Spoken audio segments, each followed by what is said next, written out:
할렐루야. 예수님을 따라가고 복음이신 예수님의 순종하는 자에게 앞길을 환하게 밝혀주신 우리 주님을 향하여 할렐루야 찬양대에서 귀한 찬양을 올렸습니다. 우리 주님께서 영광 중에 받아주신 줄로 믿습니다.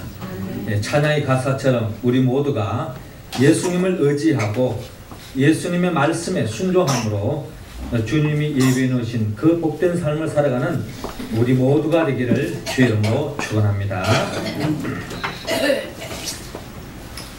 누군가가 19세기를 자유의 세기라고 이야기한 바가 있습니다. 많은 사람들이 자유를 위해서 온 세계가 투쟁했다는 것입니다. 프랑스 혁명이 있었고 미국의 노예 해방이 있었고 아프리카의 자유해방 등 자유를 위한 해방의 사건들이 19세기의 역사를 기록하기 때문에 이러한 19세기를 자유의 세기다라고 이야기합니다. 그런가 하면은 20세기를 향해서 평등의 세기다라고 이야기하는데요. 자유를 찾고 나니까 한 걸음 더 나아가 평등을 추구하게 되었다는 것입니다. 그래서 우리나라에도 예전에 양반, 쌍놈 하면서 얼마나 갈등, 대립이 많았습니까? 그러한 속에서의 계급이 사라지게 되었고 또 남녀 간에도 평등이 가장 많이 부르짖던 시대가 바로 20세기라는 것입니다. 그리고 이제 우리는 21세기를 살고 있는데 21세기를 행복의 세기라고 이야기합니다. 온 세계의 많은 사람들이 행복을 추구하고 있습니다. 교회에서도 행복한 교회를 추구하고 있고 또 가정에서도 행복한 가정을 이야기하고 있고 모든 사람들이 행복을 바라고 갈망하고 살아가고 있는 것이 오늘날 이 시대에 살아가는 많은 사람들의 바람이요 또한 간절한 소망입니다. 하지만 우리 주변에는 우리가 온전한 그 행복을 맛보기에 가로막는 요소들이 우리의 삶의 주변에는 많이 놓여져 있는 것을 바라볼 수 있습니다. 지난번에 연평도에 또한 북한에서 쏘았던 그 포탄으로 인해서 결국 삶의 자리를 한순간에 잃어버렸던 우리 연평도의 우리 주민들을 바라봅니다. 연평도만 그런 것이 아닙니다. 이 서울도 언제 어느 순간에 불바다가 될지 모르는 그런 삶의 자리에 우리는 하루하루 살아가고 있는 현실에 있다는 것입니다. 서울만 그렇습니까? 지금 전국적으로 구제역이 점점 확산되고 있습니다. 또 곳곳에서 신종 인플루엔자가 걸렸다고 하는 소식도 들려오고 있습니다. 또 이번 주간에는 참으로 충격적인 또 하나의 보도가 있었는데 그것은 바로 슈퍼박테리아에 감염된 사람이 우리나라에서 2명이나 발견되었습니다. 어떤 항생제로도 치유할 수 없는 이 슈퍼박테리아에 걸리면은 거의 죽음에 이르는 거죠.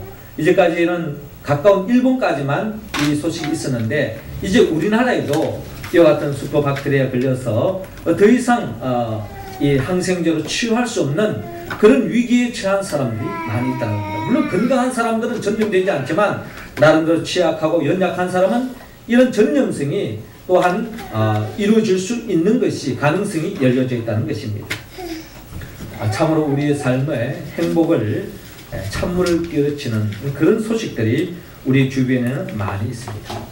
또한 지금 북녘 땅에는 우리가 생각할 수 없는 이 꽃제비가 있는데 일용할 양식을 구하지 못해서 토끼뿔을 뜯어먹으면서 생명을 연명하던 사람 또 그런 사람들이 많이 죽어가고 있는 것이 같은 이 한반도에 살아가는 이 북녘 땅에는 우리 동포들 또한 그런 어려움에 처했고 참으로 행복과는 너무나 요연한 세상 속에 살아가고 있는 것이 우리의 삶의 모습이 아닐 수 없습니다. 하지만 행복을 바라는 우리의 삶 속에 이 행복과 멀어지는 이 세상 속에서 이런 간격 속에 살아가는 우리의 삶이지만 그러나 성경은 반드시 우리의 삶 속에 우리 역사 속에 참으로 더없는 부족함이 없는 행복한 세계가 도래될 것이다 라고 약속하고 있는데 그때가 바로 예수님이 재림하여 오실 때라고 성경은 우리에게 분명히 밝히고 있습니다. 예수님이 재림하실 때에 새하늘과 새 땅이 도래될 것이며 우리는 이 세상에서 그 어떠한 사람, 그 어떠한 제도, 그 어떠한 환경, 그 어떠한 여건 그런 속에서 얻을 수 없는 완벽한 온전한 행복이 우리의 삶 속에 도래되는 날이 있는데 그 날이 바로 주님이 재림하실 때라고 성경은 약속하고 있습니다. 우리는 지금 대림절 세 번째 주일을 우리가 맞이하고 있습니다. 대림절은 오시는 주님을 맞이하는 것입니다. 우리가 구약시대에 살았더라면 초림하실 예수님을 기다리는 그런 믿음의 여정에 놓여져 있겠지만 우리는 신약시대를 살아가는 우리 모두는 재림하여 오시는 주님을 기다리는 기간이 바로 이 대림절입니다. 그래서 마치 어린아이들이 손꼽아 성탄절이 되어지면 산타크로스 할아버지가 선물 줄 것을 기대하는 것처럼 우리 모두는 일상생활 속에서 오시는 주님을 기대하면서 고대하면서 바라면서 또 오시는 주님 앞에 한 점 부끄러움이 없는 우리의 모습이 되어서 오시는 주님으로 인하여 더 없는 하나님의 나라의 그 복을 차지하는 우리 모두가 되기를 주님은 원하고 있습니다. 그렇다면 구체적으로 주님이 이 땅에 재림하여 오실 때에 구체적으로 우리에게 어떤 복을 안겨줍니까?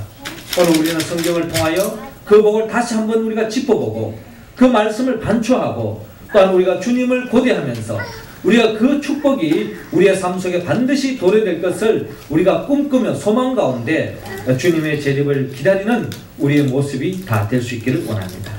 그렇다면 주님이 재림하실 때에 우리가 누릴 수 있는 복은 무엇일까요?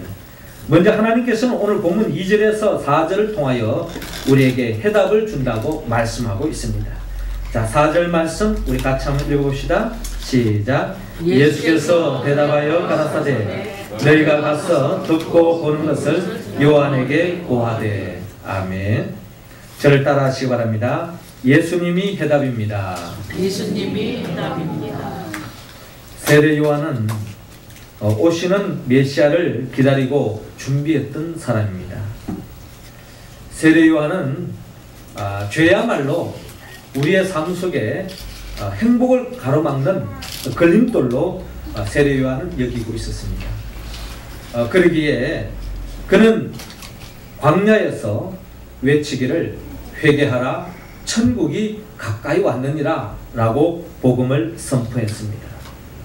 죄의 문제를 해결하지 않고는 하나님의 나라를 맛볼 수 없고 주님이 이 땅에 안고 오시는 그 하나님의 나라를 경험할 수 없기 때문에 죄의 문제를 해결하기 위해서 해결을 촉구했던 사역이 바로 세례 요한의 사역의 내용이었습니다. 그랬던 그 세례 요한이 지금 헤롯 안티바에 의해서 사해 동편 마케로스는 어두운 토굴 감옥에 지금 감금되어 있습니다. 세례 요한이 투옥된 그 이유는 분명합니다. 그 당시에 분봉왕 이 헤롯 왕을 대해서 그가 근친상간을 했고 또 그가 행했던 모든 악을 세례 요한은 그대로 들춰내면서 고발을 했기 때문에 책망했기 때문에 결국 헤롯 왕으로부터 괘씸죄에 걸려서 지금 세례 요한은 감옥에 갇혀서 언제 어느 순간에 죽을 줄 모르는 그런 위기에 처해 있는 세례 요한을 바라볼 수 있습니다. 세례 요한은 감옥에 갇혀 있었지만 제자들이 찾아와서 면회를 통하여 예수님의 소식에 대해서 계속 관심을 잊지 않고 있습니다. 그런데 세례 요한은 자신이 그동안 그리스도에 관하여 사람들에게 묘사한 내용과는 사뭇 달랐습니다. 세례 요한은 오실 그리스도는 분명히 이 땅에 심판의 주로 또 형벌을 베푸시는 심판의 주님으로 이 땅에 오실 것을 그는 선포한 적이 있습니다. 그래서 메시아가 오면은 이 땅에 자리 잡고 있는 모든 부조리, 죄악, 또 죄를 범하는 사람들을 다 걸러내고 이 세상에 하나님의 나라, 유토피아라고 할 수 있는 그 메시아 왕국이 도래될 것이다 하는 그런 꿈을 품고 있었는데 그 예수님이 바로 그 메시아가 아닌가 하는 생각을 가지고 있었던 것이 바로 세례 요한의 생각이었습니다. 그런데 세례 요한은 예수님에 대해서 의구심이 생겼습니다. 그래서 세례 요한은 자신의 제자들에게 예수님께 보내서 이렇게 질문합니다. 오실 그이가 당신이 오니까 우리가 다른 일을 기다려야 되겠습니까? 라고 질문하는 것입니다. 그 질문은 다름이 아니라 우리가 그동안 기다리는 메시아 그리스도가 지금 예수님 당신입니까? 아니면 우리가 또 다른 사람을 기다려야 합니까? 하는 그러한 절박 속에서 주님께 질문하고 있다는 것입니다. 만약에 예수님이 그리스도라면 어찌 메시아의 선구자인 나를 그냥 감옥에 놔두십니까? 주님께서 뭔가 이 세상을 뒤집어야 되지 않겠습니까?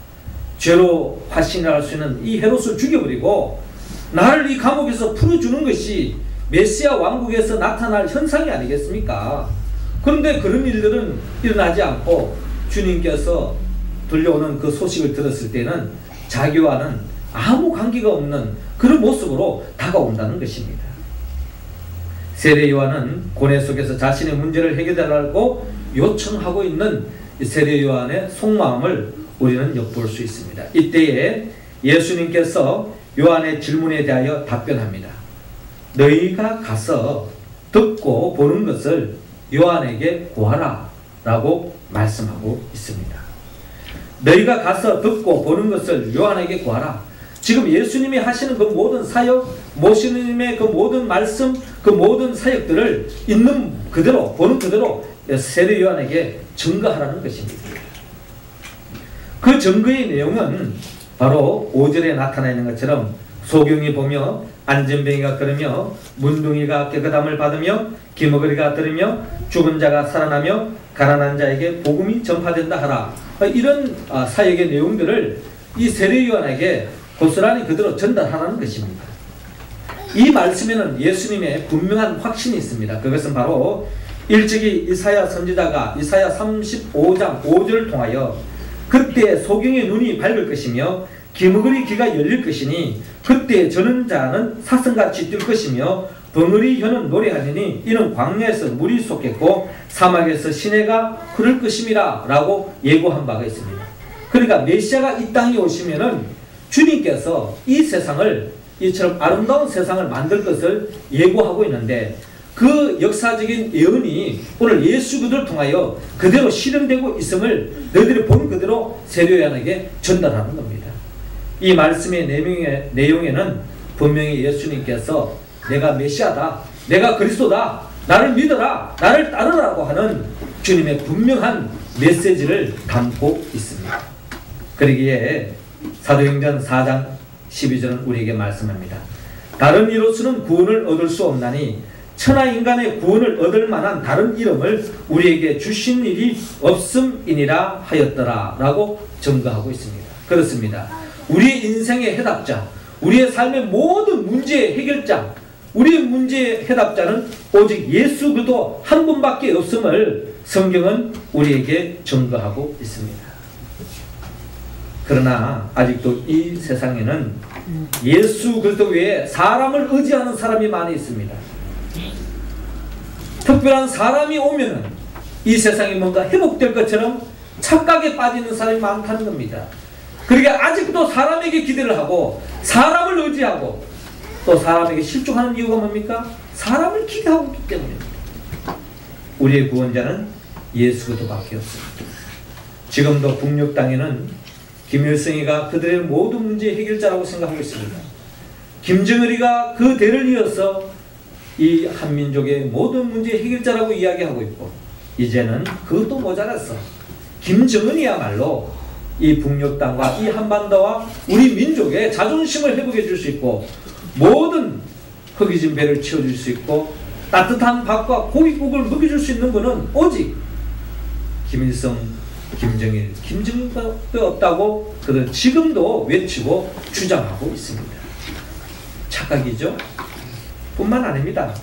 지금 이 남녘 땅에도 온 세계도 점점 통일교 교주인 이 문선명이가 예수 그리스도는 실패자이라고 이야기하면서 예수 그리스도가 해결하지 못했던 근원적인 문제까지도 자기가 해결할 수 있다고 제2의 메시아라고 자기가 주장하고 있는 것이 오늘날 이 현실입니다. 이 영적 미혹에 빠져서 지금도 예수 그리스도를 붙잡지 못하고 아직도 다른 사람을 찾고 있고 그 어떠한 사람을 의지하고 있는 사람이 이 세상에는 얼마나 많은지 모릅니다. 정말 교회를 교회답게 하는 길, 가정을 가정답게 하는 길, 또한 우리나라와 우리 민족, 우리의 삶을 진정히 행복을 안겨줄 수 있는 유일한 분은 오직 예수 그리스도밖에 없습니다. 그러므로 이제 우리는 성탄절을 통하여서 대림절을 보내면서 성탄절을 맞이하려 이 성탄절을 어떻게 즐겁게 기쁘게 보낼 것인가 하는 생각에 앞서서 아직도 이 성탄의 소식, 예수 그리스도의 복음을 전하지 못한 그들에게 우리가 복음을 전가하여서 진정한 예수 그리스도를 통하여서 예비해 놓으신 인생의 어려운 문제로부터 해답을 찾고 참된 주님이 예비해 놓으신 그 복을 경험하는 우리 모두 다 될 수 있기를 주의 이름으로 축원합니다. 두 번째로 메시아가 이 땅에 오시면 어떤 복을 우리에게 안겨줍니까? 주님께서는 오늘 본문 5절을 통하여 회복을 주신다고 말씀하고 있습니다. 자, 5절 말씀 우리 할렐루야 찬양 배우는데 읽어주시기 바랍니다. 시작. 오욕이 보며 앉은 병이가 가르며 눈이가 깨끗함을 받으며 주먹으리가 들며 죽은 자가 살아나며 가난한 자에게 복음이 전파된다 하라. 아멘. 저를 따라하시기 바랍니다. 예수님이 회복합니다. 예수님이 회복합니다. 예수님께서 이 세상을 처음 바라보았을 때 창조주로서의 예수님이 이 세상의 모습은 아름답지 못한 세상이었죠. 이러한 세상에 하나님께서, 즉 삼위 하나님께서 말씀으로 이 세상을 아름답게 창조하셨습니다. 결국 이 아름다운 세상은 하나님과 사람과 사람과의 또 자연과의 관계 속에서 더 없는 아름다운 관계 속에서 한마디로 살맛나는 세상을 만드신 것이 하나님의 창조 때의 모습이었습니다. 그런데 이와 같이 아름다웠던 세상이 인간이 범죄함으로 말미암아 결국에는 이 모든 관계가 끼어지고 아름다운 세상이 아니라 어떻게 보면 죽지 못해서 살아가는 그런 세상으로 전락되고 말한 것이 바로 인간의 죄 때문이라고 성경은 말씀하고 있습니다. 그래서 인간의 죄 때문에 결국 모든 이 땅의 불행과 고통과 질병과 이 모든 아픔이 바로 죄로 말미암아 시작됐다고 영적으로 해석하고 있습니다. 오늘 성경의 본문에 나타나 있는 소경과 안전병이와 문둥이와 기머거리, 죽은 자, 가난한 자, 이런 모든 자들은 결국 죄로 말미암아 시작되었다는 것을 우리는 영적으로 설명하고 있습니다. 그러나 그것은 결국 주님이 원하는 삶이 아니었다는 것이죠. 그래서 이러한 세상을 다시 회복시키기 위해서 주님은 이 세상에 빛으로 오셨습니다. 빛이 임하는 곳에 어둠이 물러가는 것처럼 예수님이 가는 곳에 거기에 어둠의 권세가 물러가고 이 땅에 상실되어졌던, 훼손되어졌던 모든 것들이 다 회복되어지는 역사가 초림하여 이 땅에 오신 예수님을 통하여 우리에게 확연하게 증거하고 있습니다. 요한복음 1장에는 영접하는 자 곧 그 이름을 믿기만 하면 하나님의 자녀가 되는 권세를 주신다고 말했어요. 아담과 하와가 범죄함으로 말미암아 모두가 어둠의 자식으로 흑암의 권세에 사로잡혀서 썩어짐의 종로할 수밖에 없는 인생으로 전락되고 말았는데 우리는 단지 예수님만 믿기만 하면 잃어버렸던 영원한 생명을 되찾을 수 있고 하나님의 자녀로서의 권세를 누릴 수 있도록 주님께서 회복시켜 주신다고 초림하여 이 땅에 오신 주님께서 이미 밝혀주셨습니다. 그뿐만 아니라 요한복음 5장에 보면 38년 된 고질적인 병자도 주님께로 나아갔을 때 주님께서 그 38년 된 병자를 그 아픔의 자리에서, 절망의 자리에서 다시 일으켜주시고 다시 회복시켜주시는 우리 주님을 바라볼 수 있습니다. 뿐만 아니라 요한복음 9장에 보면 날 때부터 소경된 자로서 얼마나 적막 속에서, 절망 속에서 나날을 보냈을까요? 이러한 자에게 주님께서 치유를 베풀어 주심으로 말미암아 결국 잃어버렸던 시각을 되찾고 모든 세계를 볼 수 있는 광명의 세계가 열린 것을 바라봅니다. 뿐만 아니라 요한복음 10장에 보면 도적이 오는 것은 도둑질하고 죽이고 멸망시키는 것이요 내가 온 것은 양으로 생명을 얻게 하고 더 풍성히 얻게 하려 하심이라고 말씀한 것처럼 모든 사람이 죄를 지어서 마귀 도적으로 말미암아 모든 것을 빼앗기고 말았는데 주님이 이 땅에 오셔서 다시 생명을 되찾게 하고 풍성한 삶을 살 수 있도록 주님께서 인도해 주시기 때문에 목자 대신 주님만 따라가면 우리는 그 복을 누릴 수 있다고 성경은 말씀하고 있습니다. 더 나아가 요한복음 11장에는 죽은 나사로가 예수님이 오셨을 때, 예수님이 죽은 나사로를 향하여 나사로야 나오라 라고 명령했을 때에 죽은 지 나흘이나 지났던 썩은 냄새가 나는 이 나사로가 죽음의 자리에서 다시 살아납니다. 여러분, 죄의 싹선 사망이라고 말했습니다. 죄는 결국 우리에게 사명을 안겨줍니다. 모든 것을 상실하게 합니다. 그러나 예수 그리스도가 이 땅에 오심을 통하여 우리는 더 이상 상실하지 않고 죽은 자들도 다시 살아나며 다시 회복되어지고 풍성한 삶을 살 수 있도록 주님께서 길을 열어주시는 것을 바라볼 수 있습니다. 그러기에 오늘 성경은 우리에게 말합니다. 소경이 보며 안전뱅이가 걸으며 문둥이가 깨끗함을 받으며 기머거리가 들으며 죽은 자가 살아나며 가난한 자에게 복음이 전파된다 하라 라고 말씀하고 있지 않습니까?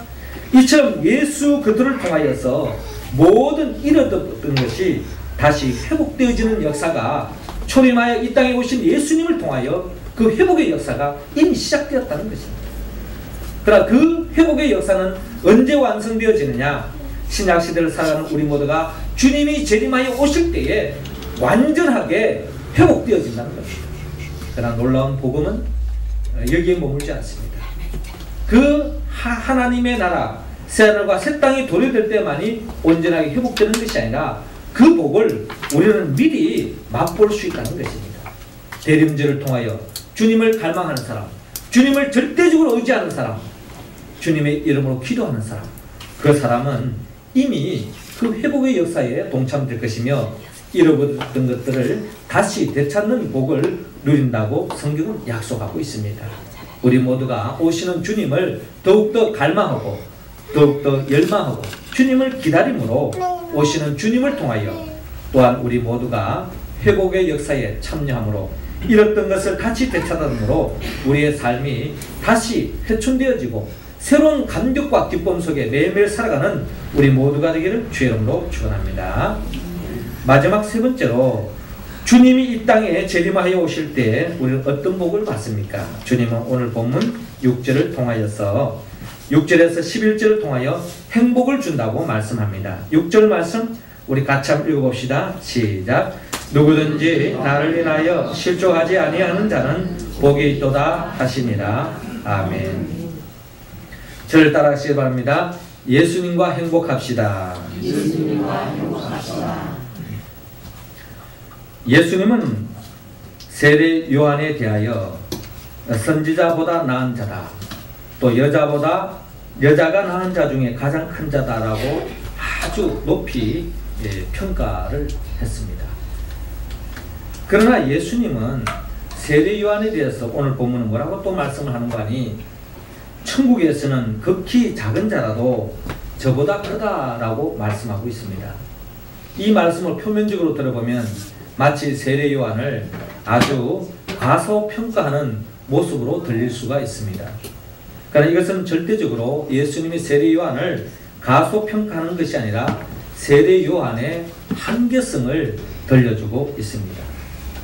세례 요한은 이미 그는 예수 그리스도의 십자가와 부활을 경험하기 전에 살았던 사람입니다. 그러므로 말미암아 결국 예수 그리스도를 통하여 그는 온전한 행복을 맛보고 경험하지 못한 사람이 바로 세례 요한입니다.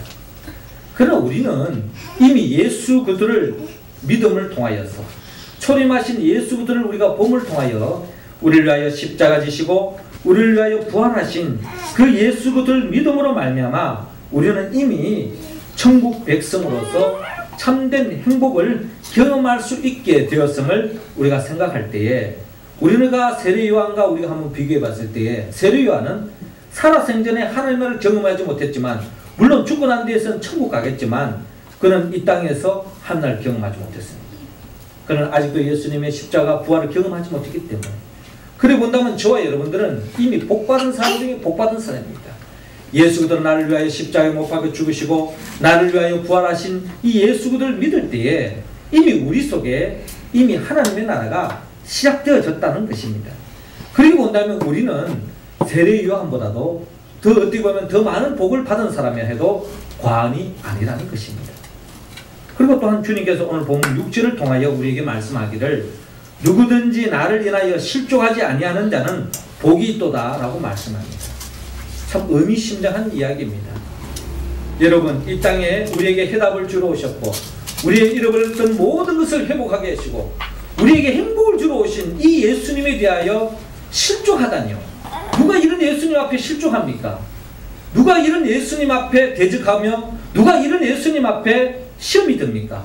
이런 주님을 받아들이기만 하면 복 받을 수 있는데 말입니다. 그런데 우리가 아시다시피 이렇게 은혜를 베푸고 심지어 어떠한 병든자도 낫게 하시고 표적과 이적을 일으키고 천국 복음을 전파했던 그 예수님에 대해서도 절대 다수는 실족하고 주님을 대적하고 결국 십자가에 못 박여 죽었다고 하는 이 역사적인 사실을 우리는 깊이 명심해야 되십니다. 그러기에 오늘 주님은 우리에게 분명히 말합니다.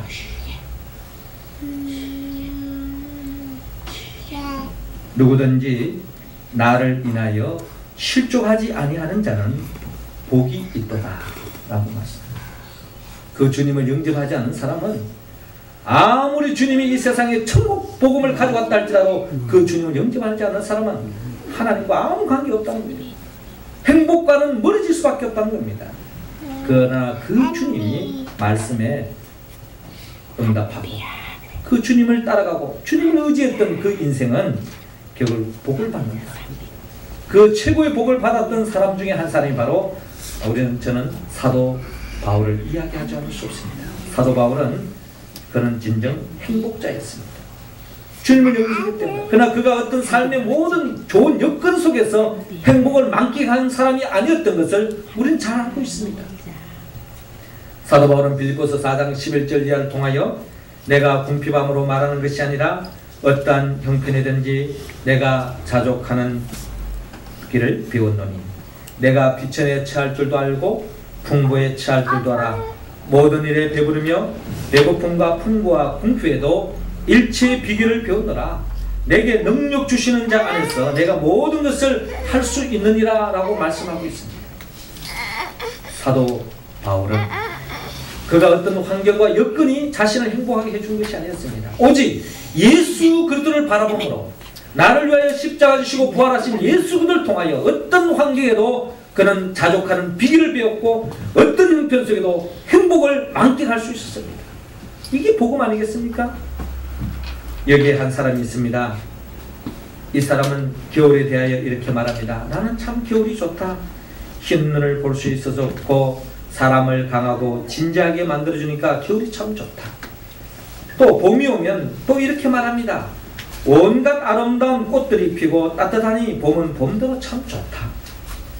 여름이 되면 가을에 대해서도 초목이 우거지고 활기에 넘치는 여름은 또 그 나름대로 시원해서 좋다.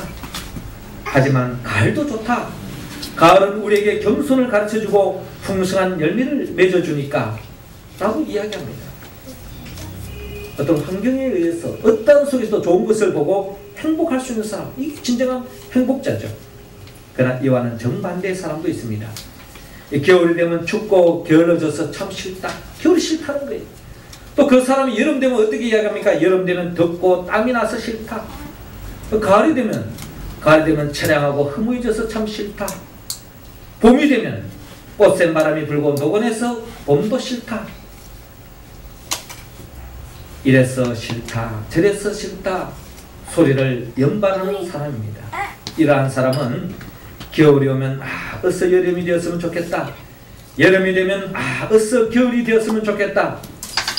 어디에 갖다 놓아도 불행한 사람입니다. 행복한 사람은 여건에 관계없이 항상 행복합니다. 일이 생기면 기회가 주어졌다고 좋아합니다. 또 고독하면 자유를 누리게 되었다고 또 좋아해요. 건강하면 일할 수 있다고 좋아합니다. 병들면 조용히 기도할 수 있다고도 좋아합니다. 하늘일이 순탄하면 만사에 형통케 해주심에 대하여 역경에 처하면 자신을 단련시키시고 정화시켜 주심에 대하여 하나님께 감사하는 사람. 복음의 길이 열리면 하나님의 일을 하니 좋고 다치고 고난당하면 순교하게 되면 그리스도의 고난에 동참하니 좋다고 생각하는 사람. 이런 사람이 바로 행복한 사람이며 바로 사도 바울이 누렸던 행복 아니겠습니까? 사도 바울이 누렸던 그 행복은 그 어떤 환경과 처지와 여건이 주었던 행복이 아니었습니다. 오직 예수 그리스도를 통하여서 그는 더없는 행복한 삶을 누렸던 것입니다. 마틴 루터가 아침 식사를 하고 있었습니다. 의자 옆에 앉았던 개가 루터가 식사하는 모습을 열심히 들여다보고 있었습니다. 손이 밖으로 가면 개 눈은 밖으로 향하고 있는 손을 보고 있습니다. 또 바깥으로 떠서 손이 입으로 가면 또 개 눈은 입을 향하여 눈이 가고 있습니다.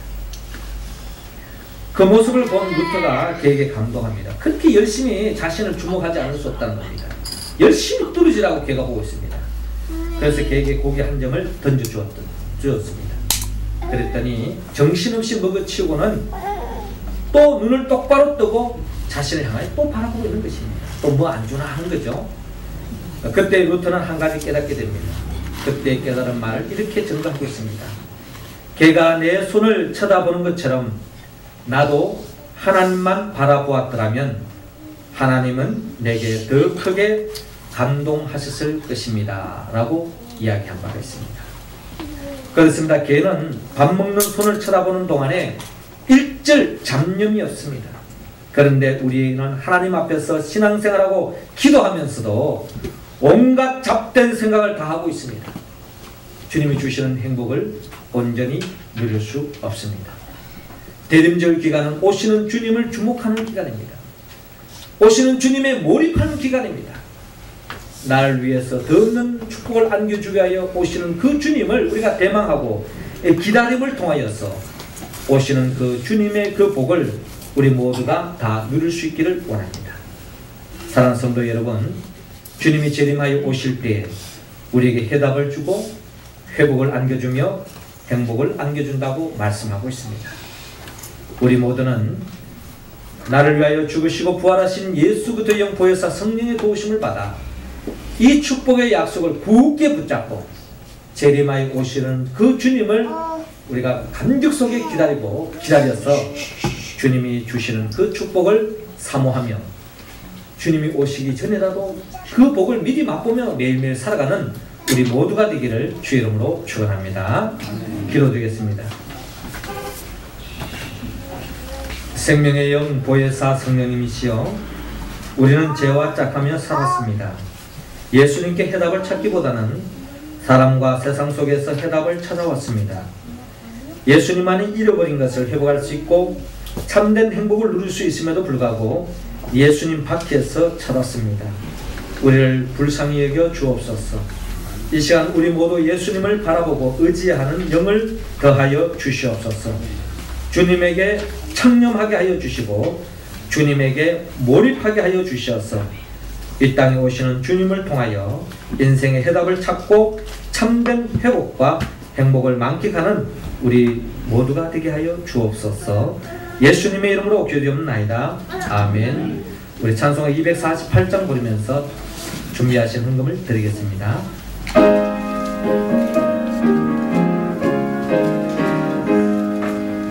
지원의 영광이 빛나는 아침, 어둡더니 땅이 밝아오네. 슬픔과 애통이 기쁨이 되니 지원의 영광이 비춰오네.